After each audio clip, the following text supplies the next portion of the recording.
Barbara Chase, and we're here celebrating the Senior of the Month for June 2019.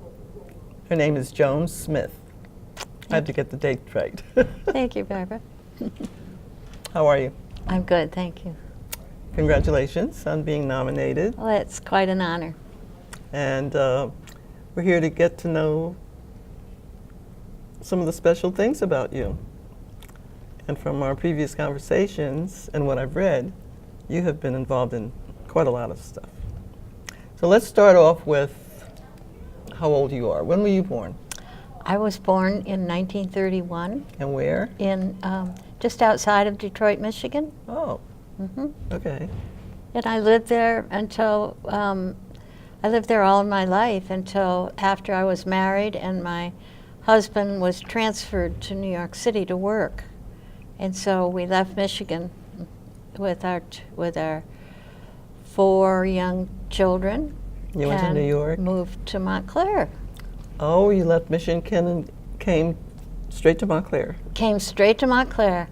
I had a friend that had been a neighbor in Michigan, and I called her and I said, where could we live? And she said, you can live right here in Montclair. You're going to love it. And so we came one weekend and we found a house to rent, and we rented the house and spent the rest of the weekend in New York City and moved here in a month or so after and have been here ever since for over 50 years. Wow. You must like it here. I love it here. We do love, very partial to this community, Barbara. Yeah. I love Montclair very much. Yeah, it's a beautiful community. It certainly is, Yeah. and the people are good people. Well, now you're retired. You're fully retired, or are you partly retired? I know you're involved in some things. You want to tell me about what you did as a career and what you're doing now? Surely. I was a speech therapist. I graduated from Michigan State University, who came close to winning the March Madness, but missed out on that. Yes, I graduated in speech therapy, and I taught school in Michigan and also in Montclair, but that was when my family obligations allowed me to do that. With 4 children, I spent more time not teaching than teaching. I can understand that. Yeah. And then I worked at the Book Corner when it was in Upper Montclair. Yeah, back in the early 80s. So then I went into bookstore. Yes, that was on the corner on the driveway. Yeah, I remember it. Yeah, it's not there anymore. No. Okay. Okay, so go ahead. And then I got involved in volunteer work, and I particularly loved working with the school system and the PTA system in volunteer work. Maybe it was my teacher's background, I don't know, but and then I became involved in the desegregation of Montclair schools, and that was in the late 60s, that a group of PTA mothers, there were about 8 of us, that had heard that Montclair was in non-compliance with the rule of Brown versus Board of Education, Right. equal opportunity for all. And we decided that we would go and see the commissioner and see if he could explain to us exactly what the responsibility was for Montclair to do as far as integrating the school system. So we jumped in a couple of cars and we went down to Trenton.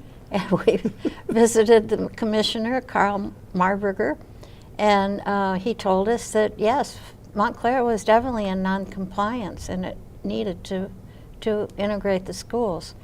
And so we came back and there was a big splash in the front page of the Montclair Times. PTA mothers say Montclair must integrate schools. And we became part of a very active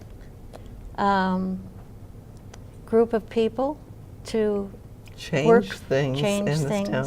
and make them more equal. And the result was? And the result was, Barbara, the magnet school system, which came about in the early 1970s, I believe, and which became really a model for the country, the magnet program. And people were, it was so beautiful the way people were choosing schools to go to, and it took a great deal of planning on the part of the Board of Education to finally come up with a plan that seemed like it was going to be suitable for this community, and that was the right plan. And it still exists today that way. People choosing schools because they love what they provide for their students, and not exactly where they're located, whether it's around the corner or it takes a little bus trip downtown.